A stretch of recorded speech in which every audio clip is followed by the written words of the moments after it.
Everyone, this is Steve Weintraub with Collider, and I am here at Comic-Con continuing our interviews in our studio, and I'm thrilled to be with everyone behind Batman Caped Crusader. How are you guys doing? Wonderful. Great. I believed you this time. I mean. Yeah, the last terrific. I didn't find. So I want to start by saying I've seen the first 5 or 6 episodes. People are going to really dig this a lot, and I'm looking forward to finishing the rest. What can you actually tease people about the show and maybe how it's different or similar to Batman the Animated Series? I think if you loved Batman the Animated Series, if it was foundational for you, you won't be disappointed. You're going to get a lot of what nourished you in your formative years, but you're also going to get it with total curveball twist. And there's no gadgets. It's the 40s. It really is the 40s. And the friggin' talent brought to bear on these iconic characters this time is knee-buckling. That's a very forceful answer, and I appreciate it.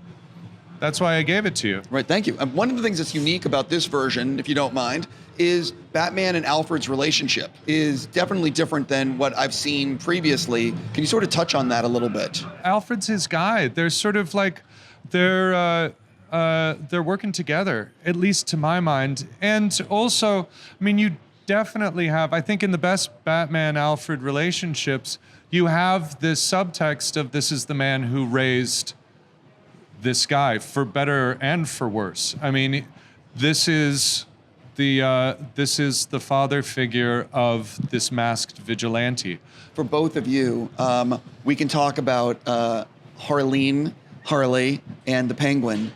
What can you tease about your versions of the characters? Bruce Timm decided to flip the script on her different personalities, right? You were so familiar with Arlene Sorkin's Harley being really bubbly and funny and, unpredictable. And we wanted Harleen to have that bubbly personality, to be disarming with her clients, and then to use all the information as a client, what you tell, your psychiatrist, and use that for evil. And so it was interesting to play someone so lovable and open and kind, and then using all the information that she got from her clients to be a little bit menacing. Yeah. So 2 very different characteristics. The Penguin that Bruce has imagined for me is properly evil. Really, I think, skims the depths of human depravity and what she does. And she's also a rather larger-than-life kind of burlesque cabaret singer in her spare time, which I think is always good for a villain. Her alter ego is a kind of Mae West type burlesque singer. It's strange and beautiful and oddly fitting. Well, what's also cool is you're the first episode's villain. Yes. You're starting off the series, Yes. which is really cool.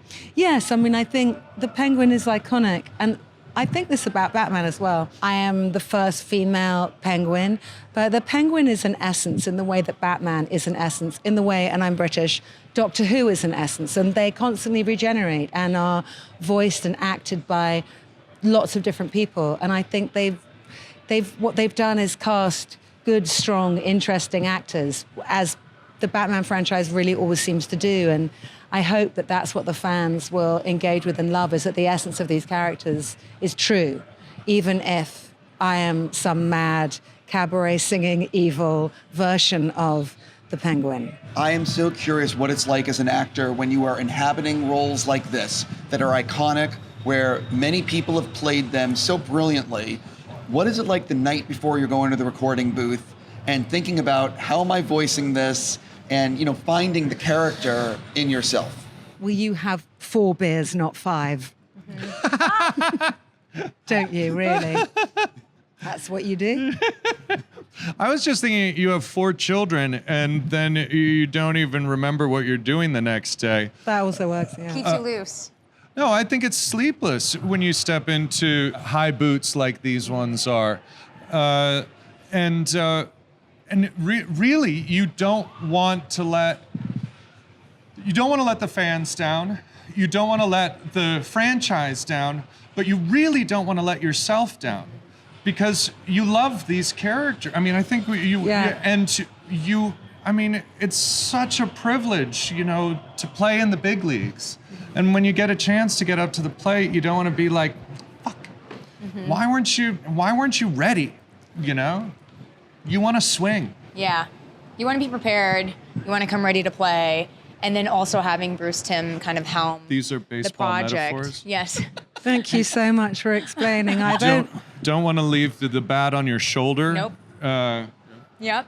And so, him being the original, visionary creator behind Batman, the animated series, it was nice to have him there to kind of redirect us into this remix, this re-envisioning of Batman Caped Crusader. It's always fun to do hard stuff. I mean, I don't know, for me, I've been doing this for 30 years now. I want a high degree of difficulty. I want to be nervous the night before. I want to worry that it's going to be good, because that's how you stay interested and you stop, phone it in, and it continues to feed you. So I happen to really like the night before, because you should be a bit nervous. It's exciting and it's wonderful to be asked to, play on the team. That's also a baseball metaphor, did you know? Tell you to play on the team. It could have been a cricket team, but you're American, so you probably don't know what cricket is. Crickets. One of the things that I always like to talk to people acting who are doing voice character is recording of the efforts. How much did you enjoy those, and how much were you like, please get me out of the studio? I loathe it. Honestly, loathe it. I can't bear it. I just did it. I did it because it's like aversion therapy. Yeah. It's so annoying. I think the hardest one is like, okay, now pretend like you're falling. You know what I mean? Yeah. I know. I always get told you don't need to act it out so much, like the punch in the throat, because I always do it. Yeah. Isn't that what you're supposed to do? You Yeah. do the punch in the thing? Yeah. You punch yourself in the throat? Ow. I'm new to this, I'm terrible at it. I would rather anybody else do it but me. Yeah. I just think it's the hardest thing to do, particularly the screaming. Oh, gosh. I do appreciate that they save it to the end. Yeah, So you exactly. can Save your really voice. embarrass yourself. Yeah. But One of the things about this show that I think a lot of fans know, or if they don't know, is originally this was going to be on Max, and then we knew. Yeah, and then it like sort of, I was nervous. I'm never going to see this, and then Prime Video saved it. I'm so thankful. What was it like for you guys when it was like, wait, the show's done? It's not coming. What the hell's going on? really put us through a loop, but also it's nice not to deal with the business side of things. But I think it found its perfect home. Yeah, It's bingeable. exactly. It comes out August 1st, and you can watch all the episodes. And Yeah, it was cool though, because there was a little while there where I would show up and I'd be like, so is anyone showing this? And they were like, don't worry about it. We're just going to keep making it. And so we just kept making it, No one seemed worried. Yeah. Well, they looked really worried. Oh, really? But yeah, I will say the Zoom did not conceal the concern, but they're just like, let's just keep making it. And so that was kind of cool. What can you tease? I believe that this is a 2-season show, and you have a multi-episode arc. Do I? Yeah, I think. Okay. Cool. I'm pretty sure. I'm confident on this one. What can you tease as someone who's involved in all 20? I'm looking right at you. Oh. What can you tease about what's coming up that you're allowed to say? Are Or you is there an episode that you are especially looking forward for fans seeing? I love their episodes because they're standing near me so much. Also, I gotta say about Minnie's Penguin, there was like I had two verbal responses, like when you LOL. Well, I verbally watching it said first, like when she first came out, I was like, oh, that's dope. And then she does something in this, I'm saying this like you were there on the day.